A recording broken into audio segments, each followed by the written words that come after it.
ನಮಸ್ಕಾರ. ನಿಮ್ಮೆಲ್ಲರಿಗೂ ನಿಮ್ಮ ಜೊತೆ ನಾವು ಕುಕಿಂಗ್ ಚಾನಲ್ಗೆ ಆತ್ಮೀಯ ಸ್ವಾಗತ ಕೋರ್ತಾ ಇದ್ದೀನಿ. ಇವತ್ತು ಉದ್ದಿನ ಬೋಂಡನ ಹೇಗೆ ಗರಿಗರಿಯಾಗಿ ಹೋಟೆಲ್ ರೀತಿ ಮಾಡಬಹುದು ಅಂತ ಕೆಲವೊಂದು ಟ್ರಿಕ್ಸ್ಗಳು ನನಗೆ ಗೊತ್ತಿರೋದನ್ನ ನಾನು ನಿಮ್ಮ ಜೊತೆ ಶೇರ್ ಮಾಡ್ಕೊಳ್ತಾ ಇದ್ದೀನಿ. ವಿಡಿಯೋ ಪೂರ್ತಿ ನೋಡಿ. ಹಾಗಿದ್ರೆ ರೆಸಿಪಿನ ಶುರು ಮಾಡೋಣ. ನಾನಿಲ್ಲಿ 250 ಗ್ರಾಮ್ ಆಗೋಷ್ಟು ಉದ್ದಿನ ಕಾಳನ್ನ ತೊಗೊಂಡಿದ್ದೀನಿ.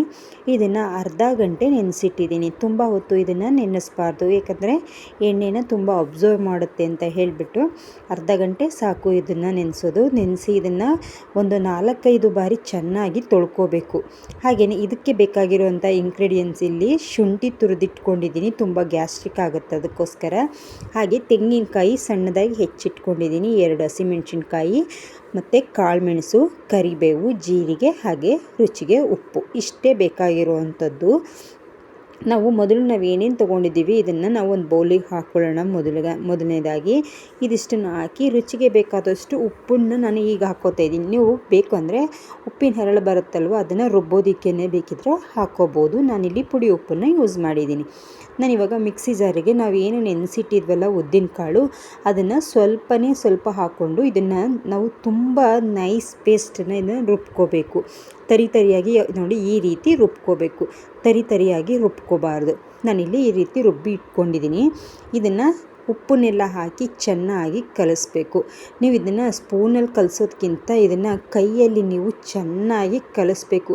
ಇದನ್ನು ನೀವು ಎಷ್ಟು ಚೆನ್ನಾಗಿ ಕಲಿಸ್ತೀರ ಅಷ್ಟು ಚೆನ್ನಾಗಿ ಬೋಂಡ ತುಂಬ ಕ್ರಿಸ್ಪಿಯಾಗಿ ಬರುತ್ತೆ. ನಾನಿಲ್ಲಿ ಕಲಿಸ್ತಾ ಇರೋ ವಿಧಾನನ ನೀವು ಸಹ ಫಾಲೋ ಮಾಡಿ.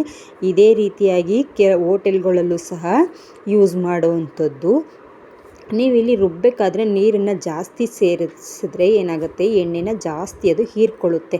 ಅದಕ್ಕೆ ನೀರನ್ನು ನಾವು ಮಿಕ್ಸಿಲಿ ನಾವು ಸ್ವಲ್ಪ ಕ್ವಾಂಟಿಟಿಲಿ ಮಾಡೋದ್ರಿಂದ ನಾವು ಮಿಕ್ಸಿ ಜಾರ್ನ ಯೂಸ್ ಮಾಡ್ತೀವಿ. ಅದಕ್ಕೋಸ್ಕರ ಅದು ಸ್ವಲ್ಪ ಅದೇ ಪೇಸ್ಟ್ ಆಗಬೇಕು ಅಂದರೆ ಕಷ್ಟನೇ ಇರುತ್ತೆ.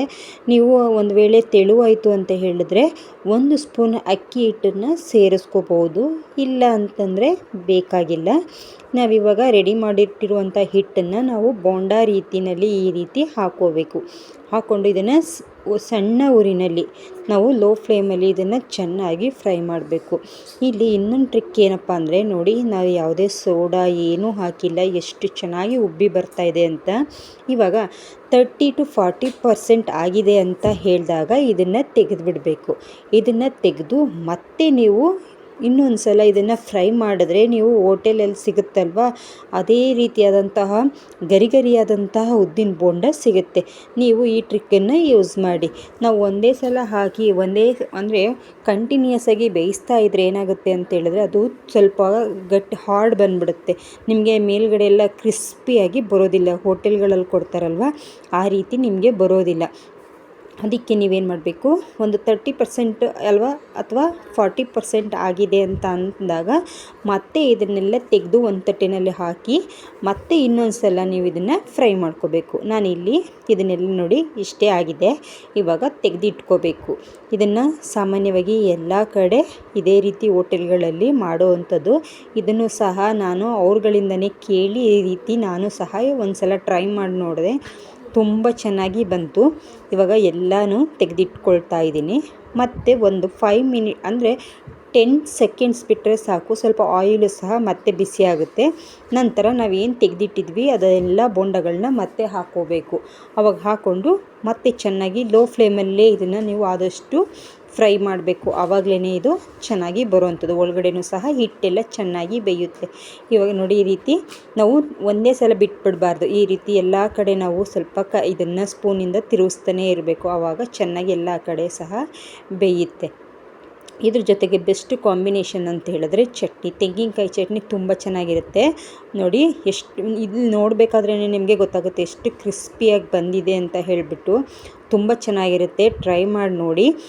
ಇದಕ್ಕೆ ಕಾಯಿ ಚಟ್ನಿ ತುಂಬ ಚೆನ್ನಾಗಿರುತ್ತೆ. ಇಲ್ಲ ನೀವು ಟೊಮೆಟೊ ಸಾಸು ಮಕ್ಳಿಗೆ ಕೊಡಬೇಕಾದ್ರೆ ಅಥವಾ ಮಯೋನೀಸು, ನಾನು ಇದನ್ನು ಮಕ್ಕಳಿಗೆ ಕೊಡ್ತಾ ಇರೋದು. ನೀವು ತೆಂಗಿನ ಚಟ್ನಿ ಅಥವಾ ಪುದೀನ ಚಟ್ನಿ ಜೊತೆ ಇದನ್ನು ಸರ್ವ್ ಮಾಡಿದ್ರೆ ತುಂಬ ಚೆನ್ನಾಗಿರುತ್ತೆ. ವಿಡಿಯೋ ನೋಡಿದ್ರಿ ಅಲ್ವಾ?